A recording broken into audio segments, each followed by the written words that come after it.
Hello and welcome to Session 3, Workshop 9, Falling in Love with EdTech for Littles.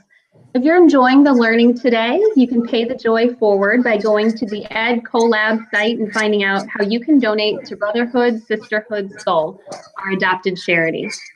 Because the EdCollab gathering is a day of free learning, we invite you to donate what you would have spent on coffee, lunch, or even registration for an amazing day like this to pay it forward to support others. Today we welcome Stephanie Ross, Amy Navarro, Laura Amendola, and Stephanie Koya for their session, Falling in Love with EdTech for Littles.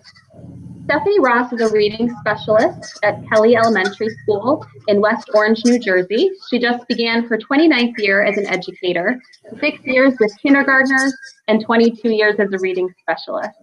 Joining her is Amy Navarro, a kindergarten teacher at Kelly Elementary School. She just began her 9th year as an educator, having taught preschool for 1 year and kindergarten for the past 7 years.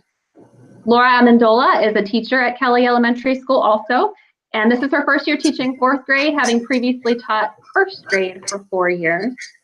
And Stephanie Koya just started her 21st year of teaching.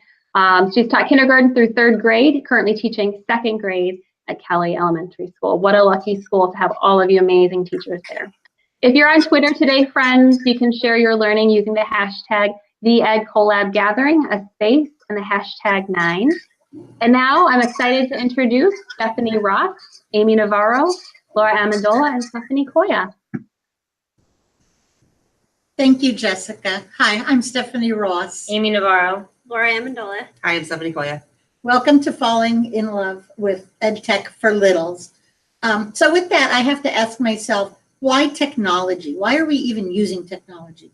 Well, for me, it's about the mindset, to empower students to become digital and global citizens and to bridge the homeschool connection. We are so excited that you are joining us. Tweet us at EdCollabGathering number 9 with any questions or comments you may have. And we just wanted to give you a little background about how we got started using technology with our littles.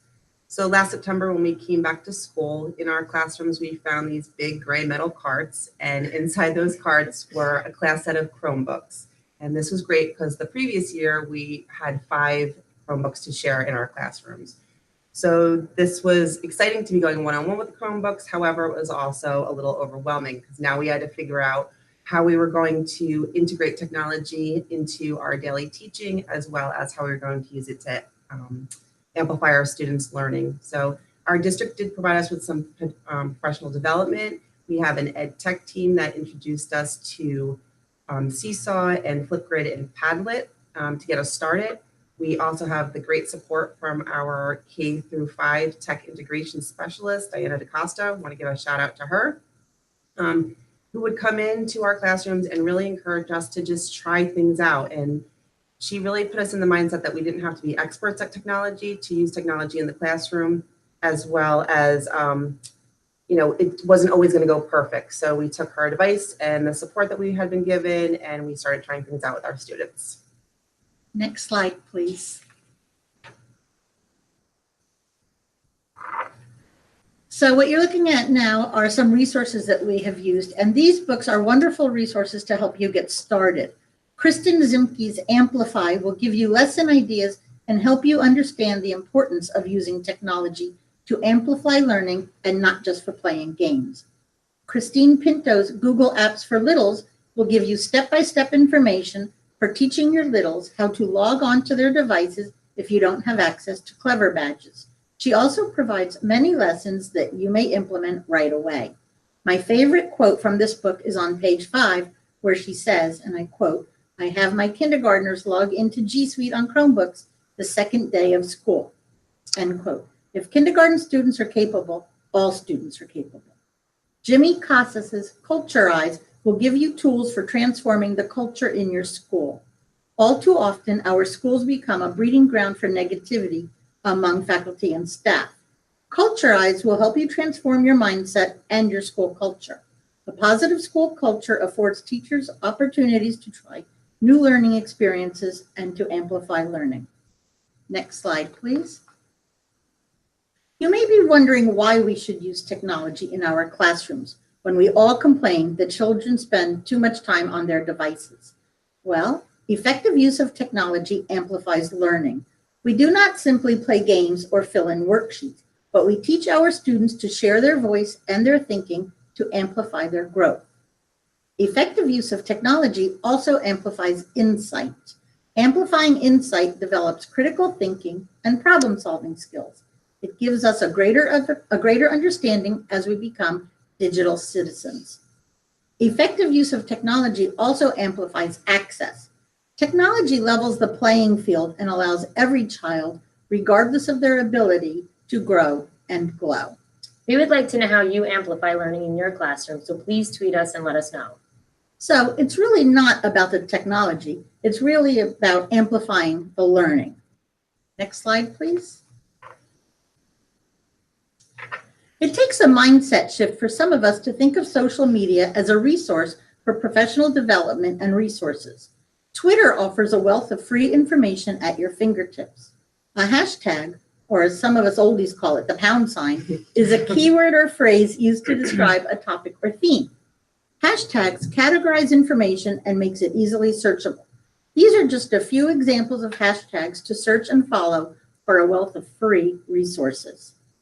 As a side note, Facebook also offers a wealth of free information.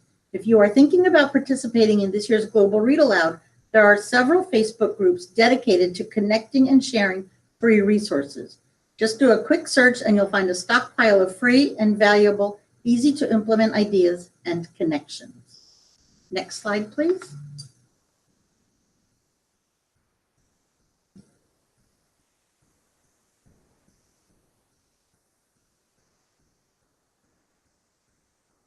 So for Google Classroom, think of it as a filing system. Google Classroom allows teachers to create classes, post assignments, organize folders, and view work in real time. Classroom eliminates time spent looking for and sharpening pencils. You may create multiple classrooms, which allows you the opportunity to create a classroom for each subject you teach. This eliminates the need for all those pesky notebooks that students often lose and take up space in desks or on shelves. If you assign homework, this also eliminates the age-old excuse of my dog ate my homework or I lost it. If you choose to invite parents to your classroom, it is also effective because they are able to see their child's assignment and work in real time. Google Classroom makes it easier for teachers to write subplans. You may load up your classroom full of assignments in advance, schedule the time you want it to be accessible to your students, and not worry about making copies. Classroom also helps substitutes who really don't want to teach because you know the students have access to authentic assignments and keeps your pacing on track. So the way I got started with Google Classroom is when Steph came to me and actually said, I created a Google Classroom for your class and we're going to try it out.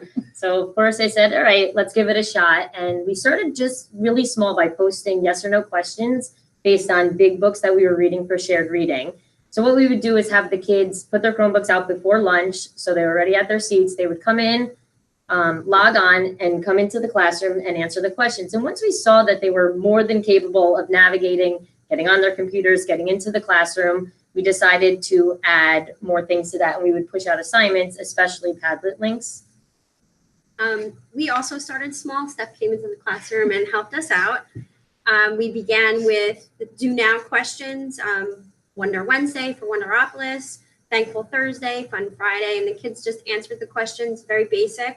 And then from there, we took it another step forward and we created the ELA classroom, a math classroom, and a Wonderopolis classroom. So we would push out assignments through there, such as things through Padlet, as Amy said, and we also used it for subplans. Even when I was out, I was able to quickly type in a question and the students would answer it, and they were like in awe that their teacher wasn't there, but still asking them questions.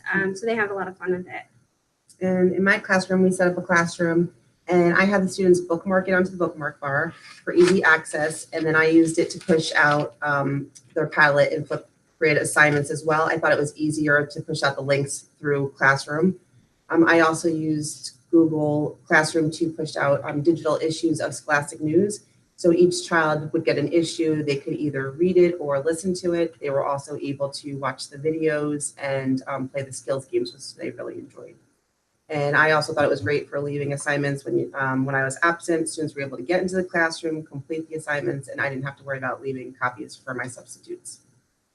Next slide, please. Padlet is a digital Post-it note platform. It's great for snippets of information that one would write on a Post-it note. On the slide, you can see a few examples of Padlets that we created. The Padlet on the bottom right is from Poem in Your Pocket Day last year. The whole school was able to write or record an original poem and attach an illustration. This amplified student voice because it created a larger audience. It also gives students who don't know what to write ideas because they can see others' work. So I absolutely love Padlet, but I did not always have that type of relationship with Padlet. When I was first told that I should try it, immediately I was like, no way, I don't know if my kids can handle it. I don't know if I can handle it. I don't think I'm gonna do it. But after hearing about how great the drawing tool was, it was a really large box for the kids and that it was pretty easy to navigate for them. Again, with Steph having my back, I was like, all right, we'll give it a shot. And I vividly remember the first time I did it, I actually picked up my phone, I texted Steph. Luckily, she's right next to my room. And I was like, come in here, rescue me, get me out of this nightmare. I don't know what to do. And after she talked me out of that, she decided to help me out the next time. And after a few times, we finally got ourselves going. But there actually were times where in the middle, I literally just told the kids, shut your Chromebooks, we're done, I'm done, we're moving on. But we did stick with it. And the kids actually became really enthusiastic about it. And they would actually ask me, can we do a Padlet today? Can we do a Padlet today? So we all started falling in love with Padlet. They easily, figured out the drawing tool. Then they were actually searching on the internet and inserting pictures into their Padlet. And one of the kindergarten Padlets that is up there was actually one of our first completed Padlets of Quick as a Cricket. And once we saw this product, we were sold. It was just the greatest thing. We couldn't get over it. So although we did have some difficulties in the beginning, it was definitely worth sticking with it. And actually, I would do a weekend news journal with my kids every Monday, and we turned this into a Padlet, and we made a weekend news Padlet. And now Monday mornings, the kids would just come in, get their Chromebooks, and they just kept adding to their journal entry. So it really turned out to be amazing. We had a lot of success with Padlet in first grade too. If you're looking at the slide, one of the examples is the Earth Day one. We did a KWL for that. Then the one next to that, the Starburst, is a predictions Padlet. So we previewed the text in An Extraordinary Egg, and the students first typed in what they thought was inside of the egg. Then we read the story, and they went back and updated it. One of the things that I noticed right away with Padlet was that I received a lot more from the students than I would have if we were using an ordinary worksheet and pencil. And then once they learned how to add images, it's just like a beautiful feed, a beautiful display of what they're learning in their work. And we used Padlet in second grade for a brainstorming wall for writing. We talked about being a writing community and how writers share their ideas. So rather than us making one giant class list where I was writing their ideas, they all got to do their own list of ideas. For example, we did a spring things Padlet, and they were to write all things that they thought about when they heard about spring, and then they shared each other's ideas and they used that for their writing. We also participated in a Flat Stanley school-wide Padlet activity set up by our reading specialist, Ms. Ross. And I read the book out loud to my students, and then afterwards they would go respond to a question. There was several for them to choose from about what we had read. And as they were responding, they started to see not only their classmates' responses, but they started to see that there were other kids that they were friends with in other classes that were responding. And they were really excited about this. So it was kind of breaking down the walls of our classroom. And then I also used it with book clubs within my own classroom. Several children would be reading a book, and afterwards they would respond to their thinking. And that was a good way for me to monitor their comprehension. And it was also a place for us to start a talking point for us to start our discussions. And then I also used it for writing too, for in the morning. My kids loved, we had Would You Rather Wednesdays, where they had to choose between two things, maybe an adventure to the moon or an adventure under the sea.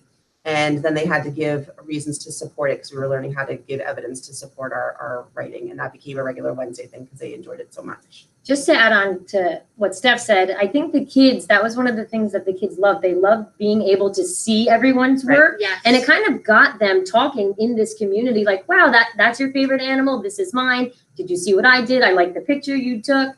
So I think it actually brought them together when they wanted to see each other's finished product, and they were excited then about sharing their work. It kind of took away the scariness of getting up and maybe reading your paper. They were excited to see everyone's work just popping up on the screen. So I think it kind of brought the kids together also. And I also found that kids who wouldn't usually add a lot to a group discussion would add even more to the Padlet. Yes. So again, it's all about amplifying the learning.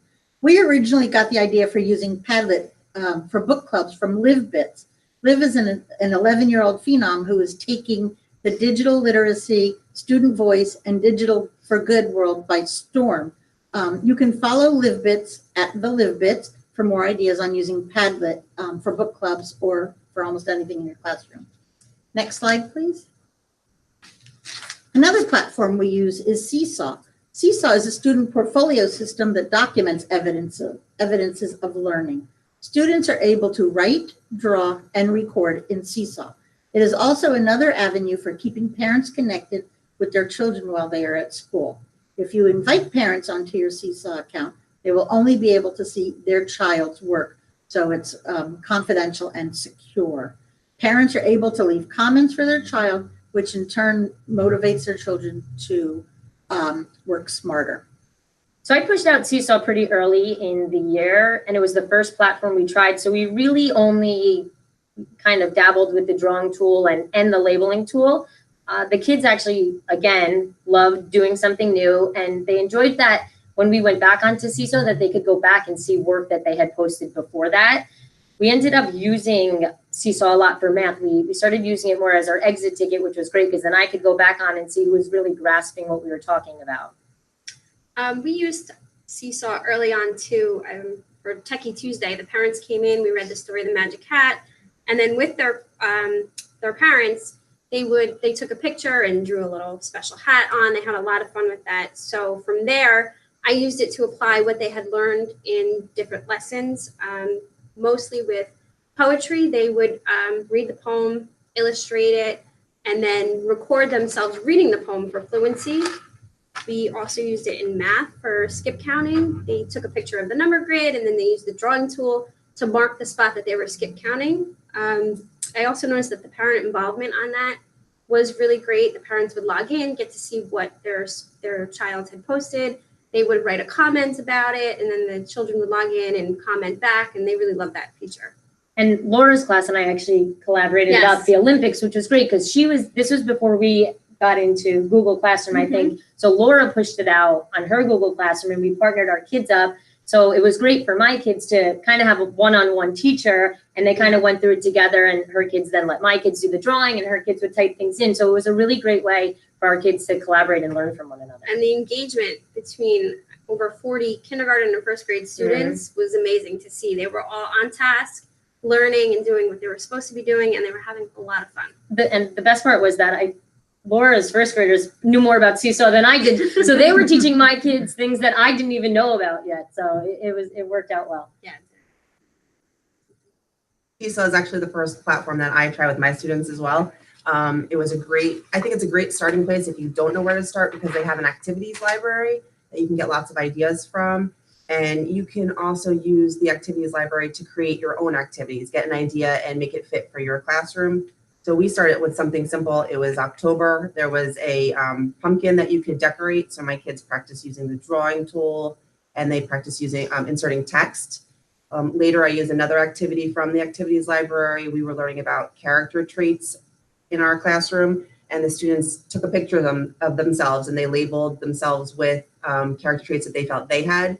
And then I added to the activity that they had to do a recording where they added information about how they demonstrated those characteristics. We also used it to share our stories for Writer's Workshop rather than using the author's chair. Students had the opportunity to choose to record themselves on Seesaw. And it was kind of interesting because as they did it, they got to hear themselves back. And they would say, no, I need to re-record it because I talked too fast, or you can't hear me. So they got to, see them, how they were sounding to others. There's accountability. Yeah. Work. Yeah. And it was also great too. The parents then could hear their stories at home, and then they would comment on them, and the kids just love to get comments from their parents. It's great. So again, it's not really about the tech, it's about amplifying the learning and the collegiality. Next slide, please. So Flipgrid is a video discussion platform that promotes student voice through social learning. And who doesn't love to be social? Regardless of their ability, Flipgrid gives every student an opportunity to share their voice, thinking, and evidence of learning. Flipgrid bridges the classroom, school, and world connection because it is accessible by parents and students at any time. It's perfect for summarizing, fluency practice, reading responses, and also for exit tickets. So I used Flipgrid again at the beginning of the year when we started doing Global Read Aloud. Being that it was the beginning of the year in kindergarten and the children have not really mastered writing, it was a great way to give the kids a chance to share their voice. So we would record what our favorite Global Read Aloud book was. They would explain why. And then again, the kids loved that they could watch everyone's videos. It was like a little movie of everyone explaining what their favorite book was and what their favorite part of the book was. And again, it just created this classroom community of discussion. I agree. We also use Flipgrid in first grade a lot for fluency. For example, during Dr. Seuss week, they chose their favorite Dr. Seuss book and they would read it into Flipgrid. They also like Flipgrid has an option to add little stickers, and it really, their little personalities would come out with the stickers that they chose to put on their picture. We also used it for parent involvement, which I will talk about later. Next slide, please. And we used Flipgrid for a lot of reading response activities. The one that you see up on the screen is one that we did about, we learned about author's purpose in class, why an author chooses to write the book. So I created a Flipgrid to review what we had learned the previous day. And I also modeled for them how to respond using a book that we had read together. We watched it together at first, and then the kids were able to go back and rewatch my direction video and my sample before they did their own. So this was a sample that you can watch. Next slide, please. So if you haven't made an interactive bulletin board, they're really a lot of fun. It is quite simple to print QR codes through both Flipgrid and Seesaw to develop the interactive bulletin boards. This slide shows you one of Laura's first interactive bulletin boards, and I'll let Laura tell you more about that. So for parent conferences in March, I decided to ask my students what they've been learning this year. One of the things I get from parents a lot is their students come home, their children come home, and they'll ask them, what did you do today? And they'll just say nothing, or I don't know. We don't learn it. So yeah, so this time they were actually able to get a response. We used Flipgrid for this, and then I just very easily printed the QR code, hung it up. We hung up directions for the parents to follow. There's free QR code apps, or if you have an iPhone, there's a QR code reader in the camera app. So the parents were able to listen to what their children were learning that year, and they absolutely loved it. I got great feedback from the parents about that. It was so cute. Very. Next slide, please. Wonderopolis is a free website that provides daily thought-provoking questions. The students are able to listen or read the wonderings. So we did Wonder Wednesday, which I pushed out through Google Classroom. The students would read the question, type in their answer to it, then go back and read what the actual answer was. This was a lot of fun for them because a lot of the questions were kind of outside of the box. Some examples were, how can video games be good for you? That was a favorite. They had no idea that they could be good for them. Why are there more different types of dogs than there are cats? So they took a lot of these questions, and it was exciting for them to find out the answers. And then it always led to a discussion about something else. And it just kind of took off from there, and the students really enjoyed doing Wonder Wednesdays. My class, my students that you had last year have already asked me, are we going to do Wonderopolis this year? So Good. put it on my list. Next slide, please.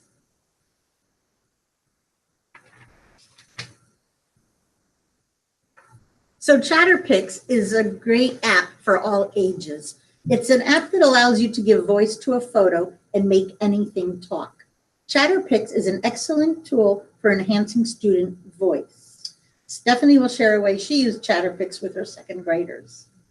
I came across ChatterPix while doing a PD in your PJs on Seesaw. They were talking about making Valentines and how to get the Valentines to talk with a student's message. So it looked like a lot of fun. So I kind of looked into ChatterPix a little bit more, and I tried to figure out where I could use this in my classroom. So at the time we were doing a Black History Month project, and usually I have my kids do the research, do a written report and an illustration. But this way this is where I decided to use the ChatterPix, and I kind of created a script outline for the kids to follow so they could talk as if they were the person they researched. They still did their illustration, and then they made their illustrations talk as that person. And that's an example of mine that I did with them, Ruby Bridges that I created to show my students on the screen. We used, excuse me, ChatterPix during math. The students drew shapes. We were learning about shapes, and they drew, they chose a shape, and then drew the math on through ChatterPix, and they were able to tell me what attributes their shape had. And we also did shape jokes, excuse me. So I remember Steph and Laura coming into my room showing me these videos, and I was just kind of like, what is this? And they explained to me that it was ChatterPix and what it was, and that they thought it might be great for kindergarten, that I should try it. So I decided, again, of course, I'll definitely try it. And it was a great way to add a voice to our work and kind of really make it come to life. For my kids who were really shy or struggling writers, and especially some of my ESL kids that I had, it was a great opportunity for them to be able to share their work and not feel so uncomfortable about it. So the videos on the screen are two of my kids giving a voice to their Duck Rabbit character. So we read the book Duck Rabbit, and then they had to decide whether they thought the character was a duck or a rabbit and explain why they thought that. And in ChatterPix, I just want to say, when I first started using it, it was a lot of work. I was doing a lot of the work. I took the pictures. I helped the kids draw the mouths on the person, and then later, as they used it more, I had printed out directions, and then they were able to do it all on their own, following the directions. So it was a lot of work at first, but then they were able to become more independent, and it was really worth it. They really had fun with it. And we actually started very primitively with ChatterPix on our cell phones because we didn't have access to it on any of our devices. So don't be afraid. Let the kids use your cell phones. Mm-hmm. It was fine. ChatterPix worked just great. So next slide, please. If you've ever Skyped or participated in a video chat, you're familiar with the idea of a Google Hangout. Hangouts are great for connecting with parents and grandparents from afar.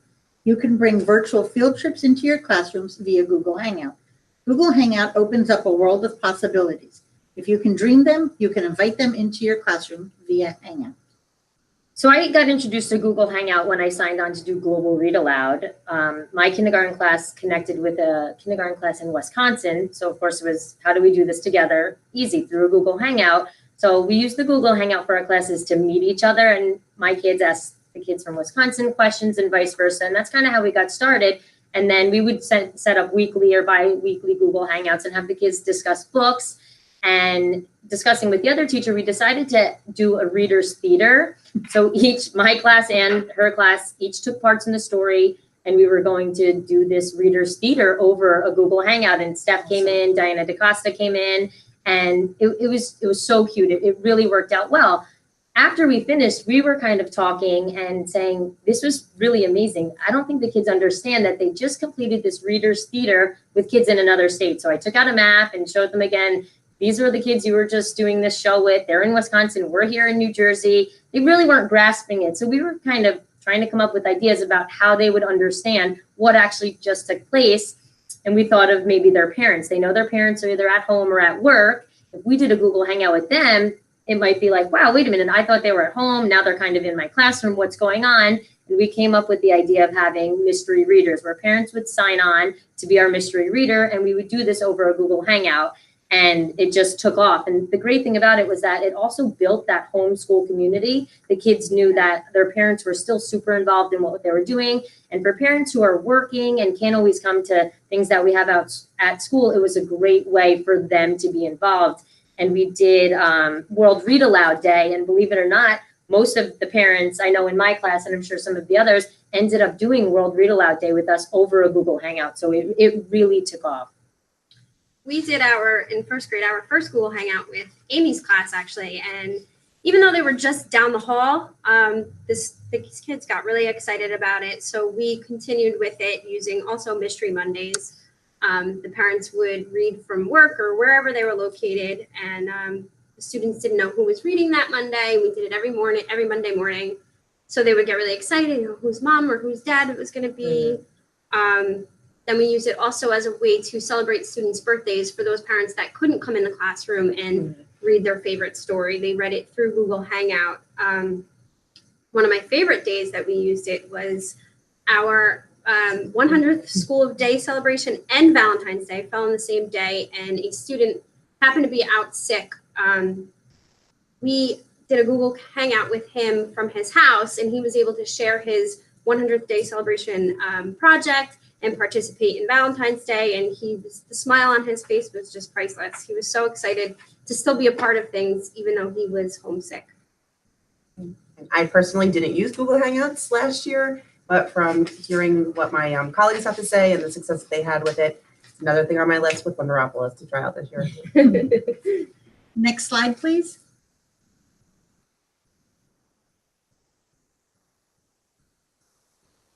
Storybird is an online story writing platform that allows students to write their stories online, and it also has graphics to inspire young writers. So one of our fourth grade teachers actually came to both Laura and I and asked if we would want to collaborate on Storybird and have the kids write these stories. So we said, definitely, anytime the kids can work with kids in other grades, they just learn so much. They love it. They look forward to it. It's really exciting. You really see such engagement in it. So of course we said definitely. So basically the fourth graders partnered up with our kids, and they picked a story that they wanted to write, and the fourth graders would kind of type the story as our kids were dictating and kind of telling them what the story should be. But it was a great way for them to collaborate now with kids that were even older than us. And the finished product was amazing. And the older kids love teaching the little, so Yes. that's always a bonus. Right, it's a bonus all around. Everybody wins. Storyboard That is an online story writing platform also that allows you to write in comic book or graphic novel form with many choices of graphics that you can drag and drop into your storyboard.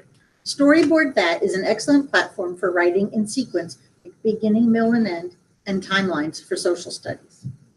Next slide, please. So basically what we shared with you today are our successes, but that does not mean there were not a lot of challenges along the way. One of the biggest things is having support, and we're fortunate enough to have had that support. Not only do we have an amazing tech team at our school, we have 100% support from our principal, Dr. Clara, our amazing reading specialist, Steph Ross, Diana DeCosta, our tech integration specialist. We just really have the support of each other as well. So we go in each other's classroom, help each other out. And that is a big key to making this successful. And again, we just rolled this out this year. So this was a year-long process. This did not happen overnight. But the more you stick with it, the easier it does get. And I know as teachers, it's really hard sometimes to let go of that control and put it on the students. But we have to trust in them, because at the end of the day, they actually knew more about this than we did. And I promise you, the outcome is so worth it. I agree. You definitely have to, don't be afraid to just let go of some of your control and let the students do their thing. You're both going to be learning together. And like Amy said, I can promise it's an amazing experience. We want to leave you thinking about the why. Why would you infuse technology into your classroom? Grab a friend and try something new on Monday. And remember, it's not about the technology. It's really about amplifying learning. We hope we've given you some ideas to use in your classrooms. Tweet us and let us know what you're going to try, what you do try, and how it went. Next slide, please.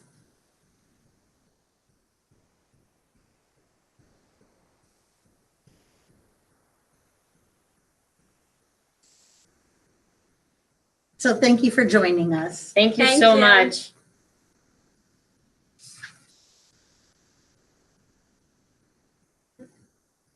Let me unmute my mic. That was fantastic. Thank you so much for sharing all those amazing tools.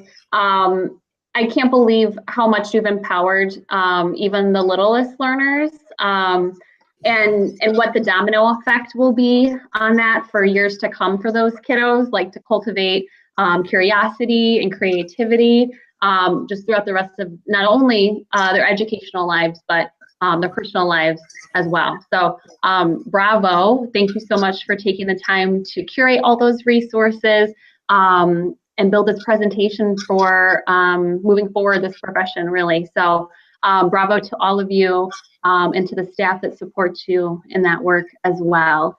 So